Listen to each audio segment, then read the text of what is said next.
तो दोस्तों एक बार फिर से हम आपके लिए हाजिर है देश और दुनिया की ताज़ा बड़ी खबरों के साथ। दोस्तों इस वीडियो को बनाने में हमें काफ़ी मेहनत लग जाती है, तो वीडियो पे छोटा सा एक दिल से लाइक कर दे, साथ ही चैनल को सब्सक्राइब कर दे अगर नए हो तो। कमेंट के रूप में बताइए कि जिस तरह से रूस और यूक्रेन का युद्ध चल रहा है, तो आप इस बारे में क्या सोचते हैं? क्या युद्ध को फौरन ही रोक देना चाहिए या आप इस युद्ध को आगे और लंबा देखना चाहते हैं? कमेंट के रूप में अपनी कीमती राय जरूर दीजिए। चलिए बढ़ते पहली खबर की तरफ। आक्रामक होता जा रहा है रूस, न्यूक्लियर दस्ते ने शुरू किया युद्ध अभ्यास। जी हाँ दोस्तों, वहीं आपको बताएंगे अखिलेश यादव बोले सभा की लहर देखकर भाजपा नेताओं ने अपने घरों से उतारने शुरू कर दिए हैं झंडे। वहीं आपको बताएंगे रूस और यूक्रेन में बातचीत निश्चित फैसले तक पहुंची, दूसरे दौर की वार्ता। वहीं आपको बताएंगे पीएम मोदी ने बुलाई हाई लेवल मीटिंग, यूक्रेन में युद्ध में फंसे भारतीयों को निकालने पर होगा मंथन।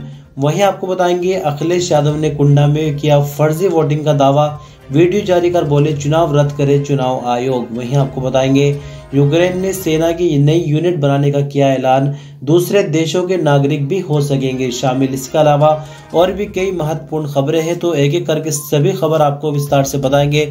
वीडियो पर बिना स्किप करे अंत तक बने रहिएगा।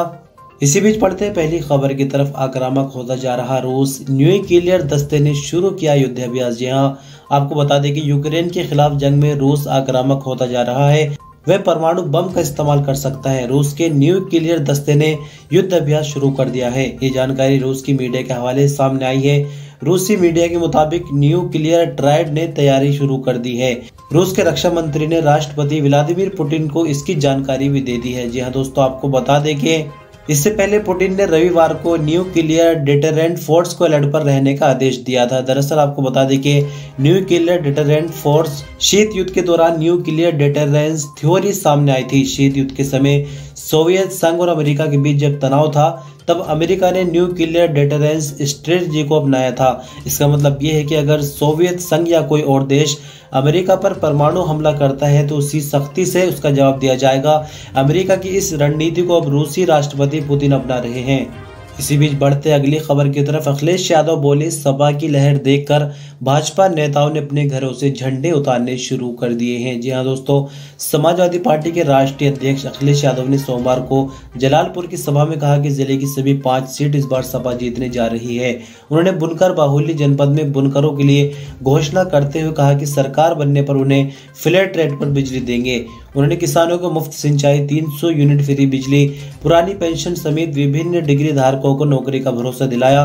कहा कि ये पार्टी के वरिष्ठ नेता रहे अहमद हसन का क्षेत्र है, सरकार बनने पर उनके नाम से बड़ा काम करेंगे। अखिलेश ने आगे कहा कि ये पहला चुनाव है जिसमें जनता पहले से मन बना चुकी है, ऐसा जोश और उत्साह पहले कभी देखने को नहीं मिला।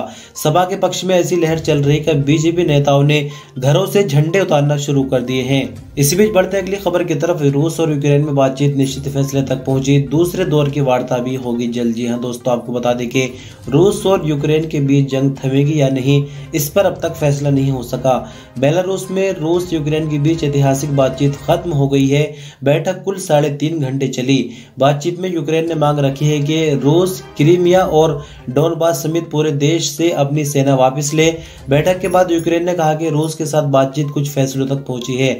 जल्द दोनों देशों के बीच दूसरे दौर की वार्ता होगी, लेकिन इससे पहले दोनों देशों के प्रतिनिधि मंडल परामर्श के लिए मॉस्को और कीव लौटेंगे। बताया जा रहा है कि ये वार्ता पोलिश और बेलारूस के बॉर्डर पर होगी। इसी बीच बढ़ते अगली खबर की तरफ। पीएम नरेंद्र मोदी ने बुलाई हाई लेवल मीटिंग, यूक्रेन में युद्ध में फंसे भारतीयों को निकालने पर मंथन। जी हां दोस्तों, यूक्रेन में जारी युद्ध की स्थिति को लेकर प्रधानमंत्री मोदी की हाई लेवल मीटिंग शुरू हो गई है। इसमें विदेश मंत्री एस जयशंकर समेत दूसरे नेता भी शामिल है। बता दें कि बैठक में इस बात पर मंथन किया जा रहा है कि युद्ध की घड़ी में भारतीय लोगों को यूक्रेन से जल्द वापस लाया जाए। बैठक में केंद्रीय मंत्री हरदीप पुरी, पीयूष गोयल, ज्योतिरादित्य सिंधिया, किरण रिजिजू, पीयूष गोयल, जनरल वीके सिंह और फॉरेन सेक्रेटरी भी शामिल है। बता दें कि सरकार की ओर से 4 मंत्रियों को ऑपरेशन गंगा के तहत भेजा जाएगा। बता दें कि केंद्र सरकार के 4 मंत्री रेस्क्यू ऑपरेशन के तहत यूक्रेन के पड़ोसी देश पोलैंड, हंगरी और रोमानिया में पहुंचेंगे, क्योंकि यूक्रेन से भारतीय लोगों को सड़क के रास्ते इन्हीं देशों से लाया जा रहा है। यहाँ से विमान उन्हें भारत लाएगा।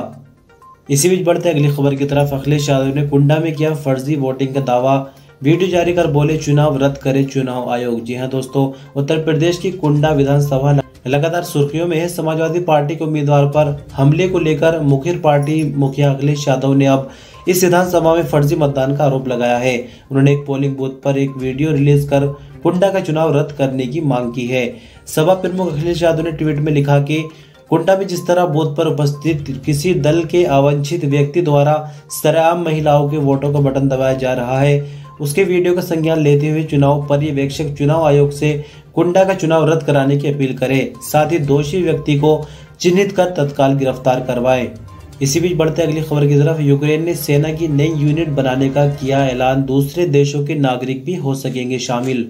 जी हाँ दोस्तों, रूस से छिड़ी जंग के बीच यूक्रेन की सेना ने नई यूनिट इंटरनेशनल लेजियन बनाने का ऐलान किया है। खास बात यह है कि इसमें रूस का सामना करने के लिए अन्य देशों के लोग भी शामिल हो सकेंगे। यूक्रेन की रक्षा मंत्रालय ने कहा कि राष्ट्रपति जेलेंस्की ने नई यूनिट बनाने का ऐलान किया है। हमें विदेशी नागरिकों के हजारों आवेदन मिल रहे हैं जो रूस का सामना करने के लिए हमारे साथ आना चाहते हैं और दुनिया की रक्षा करना चाहते हैं। दरअसल आपको बता दें कि रूस के हमले के बाद से दुनिया के तमाम देशों ने यूक्रेन के लिए मदद का हाथ आगे बढ़ाया है। अमेरिका, ब्रिटेन, पोलैंड, जर्मनी जैसे देश यूक्रेन को हथियार मुहैया करा रहे हैं। इसी बीच लात्विया की संसद ने एक प्रस्ताव पास किया है। इसमें कहा गया है कि अगर लात्विया के आम लोग जाकर यूक्रेन में लड़ना चाहे तो जा सकते हैं। बता दें कि लात्विया नाटो का सदस्य है जिसके खिलाफ रूस ने यह जंग छेड़ी हुई है। इसी बीच बढ़ते अगली खबर की तरफ, जंग के बीच रूस पर अमेरिकी प्रतिबंधों की बौछार, अब रूसी सेंट्रल बैंक के साथ सभी लेन देन पर लगाया गया बैन। जी हां दोस्तों, अमेरिकी वित्तीय विभाग ने सोमवार को रूस के केंद्रीय बैंक और सरकारी निवेश कोष पर नए प्रतिबंध लगाए हैं। अमेरिका ने रूस के केंद्रीय बैंक के साथ सभी लेन देन पर प्रतिबंध लगा दिया है।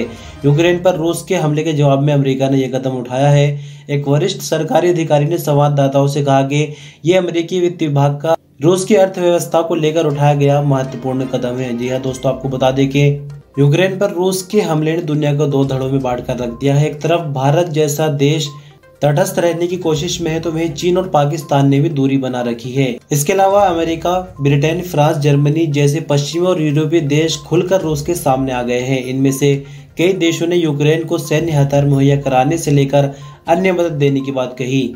इसी बीच बढ़ते अगली खबर की तरफ, संयुक्त राष्ट्र महासभा के विशेष सत्र में यूक्रेन ने कहा रूस के हमले में 16 बच्चों समेत 352 लोगों की मौत। जी हाँ दोस्तों, रूस और यूक्रेन के बीच खूनी जंग जारी है। एक तरफ जहां 4 दिनों से रूस यूक्रेन पर लगातार मिसाइलें छोड़ रहा है, वहीं दूसरी तरफ दोनों देशों के बीच बन रही स्थिति को देखते हुए अन्य देश भी चिंता में आ गए हैं। दरअसल दोनों देशों के रिश्ते पिछले 1 महीने से खराब चल रहे थे। ऐसे में रूस के राष्ट्रपति व्लादिमीर पुतिन की ओर से सैन्य कार्रवाई के आदेश के बाद गुरुवार सुबह से ही यूक्रेन पर हमले किए जा रहे हैं। यूक्रेन में फिलहाल भीषण तबाही का आलम है। इस वार में कई लोगों की जान जा चुकी है तो कई लोग गंभीर रूप से जख्मी हुए हैं। वहीं यूक्रेन में नागरिकों पर हमले के साथ सैन्य ठिकानों को भी निशाना बनाया जा रहा है। इस बीच सोशल मीडिया पर कई ऐसी तस्वीरें और वीडियोस वायरल हो रहे हैं जिसे देख आप अपनी आंखों को नम होने से नहीं रोक पाएंगे।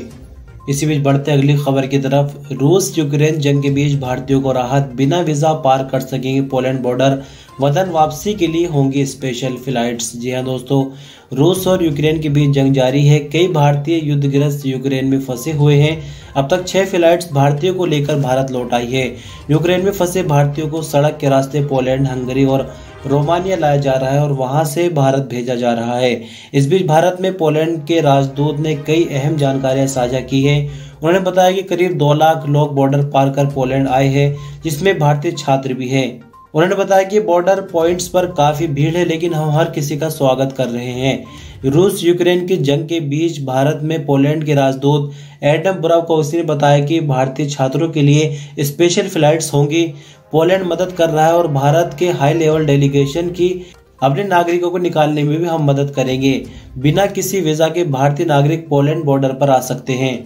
इसी बीच बढ़ते आज की न्यूज बुलेटिन की आखिरी और अगली बड़ी खबर की तरफ, यूक्रेन पर यूनाइटेड नेशन का 11वां आपातकालीन सत्र, यूएनजीए ने कहा सभी पार्टी जल्द सीज फायर करे। जी हाँ दोस्तों, रूस और यूक्रेन की जंग का सोमवार को 5वां दिन था। रूस ने कीव पर रॉकेट से हमले किए। यूक्रेन का आंतरिक मंत्रालय का दावा है कि इस हमले में कई नागरिकों की मौत हुई है। उधर अमेरिका ने अपने नागरिकों को रूस से लौटने की सलाह दी है। इन सब के बीच पीएम मोदी ने यूक्रेन के मुद्दे पर बैठक बुलाई। इससे पहले मोदी सरकार ने भारतीयों को यूक्रेन से निकालने के लिए 4 मंत्रियों को यूक्रेन के पड़ोसी देशों में भेजने का फैसला किया है।